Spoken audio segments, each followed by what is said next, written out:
Hello everyone. Today we are doing the rest of the part of the chapter The Portrait of a Lady, written by Khushwansi. In the earlier part we have read about the relationship or the friendship of Khushwant Singh with his grandmother and a pen portrait. The Khushwant Singh had described the pen portrait of his grandmother first of all, and after that he had told about his relationship or his friendship with his grandmother when they were living in the village. After coming to the city, their friendship had got lessened and there was no strong bonding then, because now the grandmother could not go with him to the school and she did not like the teachings in the school. And when she came to learn about that Khushwant Singh was going to learn music lessons, she remained silent after that and she rarely talked to Khushwant Singh after that. उसके बाद खुशवंत सिंह से दादी ने बोलना जो था बिल्कुल छोड़ दिया था. Now we are starting with the rest of the part. When I went up to university, I was given a room of my own. The common link of friendship was snapped. कि जब ये खुशवंत सिंह इसके बाद school के बाद university जाना start हुआ तो उसको एक अलग रूम मिला. एंड एट दैट टाइम जो एक फ्रेंडशिप का कॉमन लिंक था कि चलो दादी अभी साथ ही सोती थी, उसको उठाती थी, but that common link of friendship was snap. It was cut off. My grand mother accepted her seclusion with resignation. और जो ये सेक्लूजन था, सेक्लूजन मीन्स अलग रहना, मेरी ग्रैंड मदर ने रेजिग्नेशन के साथ एक्सेप्ट कर लिया था. Resignation means she just stopped talking to anyone. She rarely left her spinning wheel to talk to anyone. अब वो सारा दिन स्पिनिंग व्हील पे अपना बैठी रहती थी. From sunrise to sunset she sat by her wheel spinning and reciting prayers. सारा दिन वो सूट काटती रहते थे स्पिनिंग व्हील पे and just reciting her prayers only. Only in the afternoon she relaxed for a while to feed the sparrows. Only afternoon में वो रिलैक्स करती थी और at that time she was feeding the sparrows. While she sat in the veranda breaking the bread into little bits, hundreds of little birds collected around her, creating a veritable bedlam of chirping. और जब grandmother जो थी bread के pieces कर रही होती थी sparrows को देने के लिए, at that time hundred of birds collected around her and sat around the grandmother, creating a veritable bedlam of chirpings. चहचहाना अपना स्टार्ट कर देती थी सारी birds. Some came and perched on her legs, or others on her shoulders, some even sat on her head. कुछ birds जो थे उनके पैरों पर बैठ जाती, कुछ शोल्डर्स पे एंड कुछ हेड पे. She smiled but never shooed them away. दादी ने कभी भी उनको हटाया नहीं, बस ओनली स्माइल देती थी. It used to be the happiest half hour of the day for her. और सबसे ज़्यादा हैप्पीएस्ट टाइम दादी का, ग्रैंडमदर का यही रहता था. Now after that when I decided to go abroad for further studies, अब इसके बाद यूनिवर्सिटी के बाद खुशवंत सिंह को फर्दर स्टडीज़ के लिए अब्रोड भी जाना पड़ा. I was sure my grandmother would be upset. Khushwant Singh was thinking that his grandmother would be upset of learning this news. I would be away for 5 years and at her age one could never tell. और उनकी as per कोई बता ही नहीं सकता कि वो बचेंगी कि नहीं बचेंगी, but my grandmother could. She was not even sentimental but my grandmother was could. She was strong and she was not even sentimental. Emotional भी नहीं थी वो इतना. She came to leave me at the railway station. जैसे कोई रोने लग जाते हैं ऐसे नहीं थी वो मुझे रेलवे स्टेशन तक छोड़ने भी आई, but did not talk or show any emotions. Her lips moved in prayer. सिर्फ प्रेयर करती जा रही थी वो. Her mind was lost in prayer. Her fingers were busy telling the beads of her rosary. और हाथ जो था उनका वही माला का जाप करते जा रहे थे. Silently she kissed my forehead and when I left I cherished the moist imprint as perhaps the last sign of physical contact between us. जब मैं चलने लगा तो उन्होंने मुझे फॉरहेड पे किस किया और यही एक इम्प्रिंट था, यही एक निशान था बस जो मैं परमानेंट अपने साथ मुझे साथ लेकर गया. और मुझे लगता था कि शायद यही बस लास्ट फिज़िकल कॉन्टैक्ट है मेरी दादी का मुझसे. इट मीन्स उसके बाद मैं इनको नहीं मिल पाऊँगा. She would not live for so long, but that was not so. After 5 years I came back home and was met by her at the station. But जब मैं 5 साल बाद आया तो दादी मुझे स्टेशन पर लेने आई. She did not look a day older. एक दिन और बूढ़ी नहीं लग रही थी वो.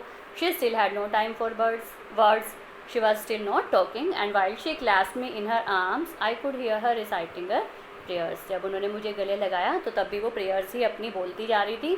Even on the first day of my arrival her happiest moments were with her sparrows whom she had fed longer and with frivolous rebukes.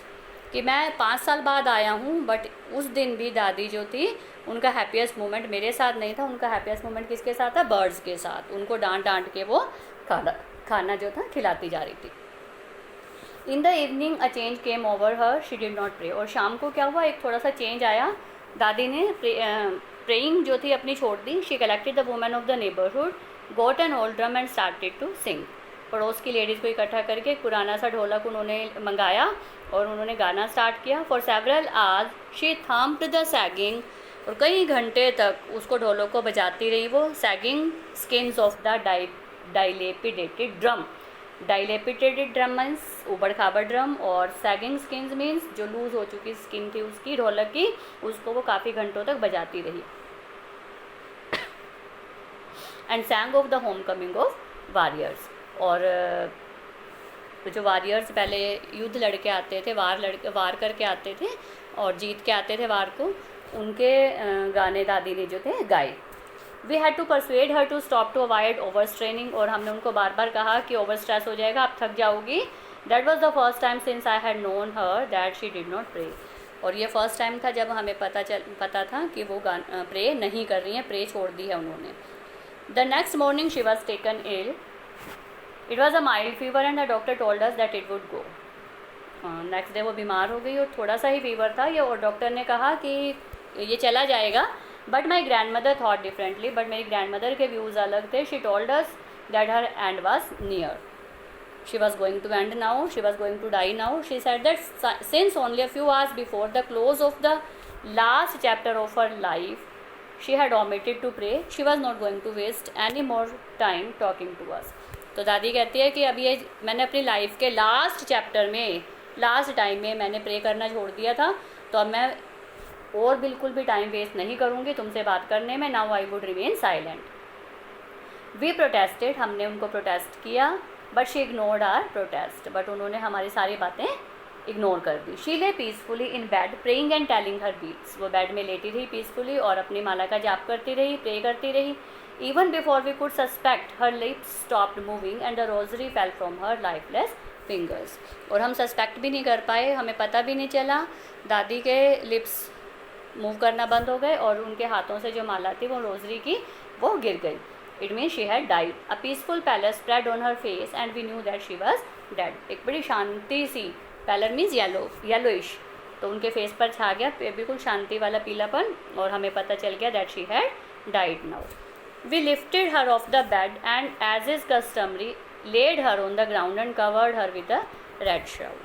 हमने उनको बेड पे से उठाया और जैसा कि कस्टम हुआ करता था, कस्टम होता है कि उनको बेड से उतार के ज़मीन पर लिटाया. And covered her with a red shroud. और रेड कफन से उनको ढक दिया. After a few hours of mourning. अब कुछ घंटे जो मोर्निंग के होते हैं, रोने के होते हैं, दुख जो जिसमें शो किया जाता है. We left her alone to make arrangements for her funeral. हम उनका संस्कार, फ्यूनरल को अरेंज करने के लिए, संस्कार को अरेंज करने के लिए उनको छोड़ दिया हमने अकेला.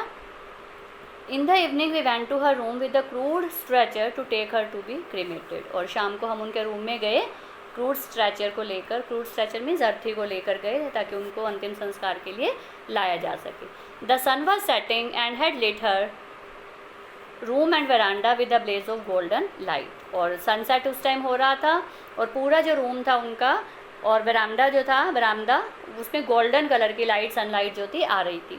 We stopped halfway in the courtyard.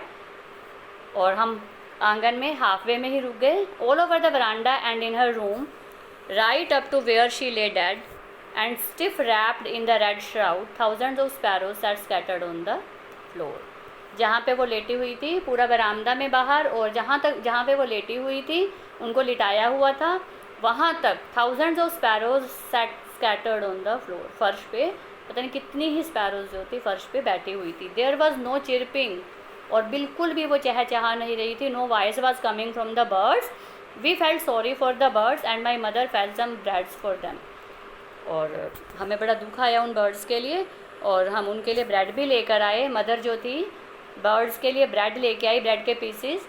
She broke it into little crumbs the way my grandmother used to and threw it to them.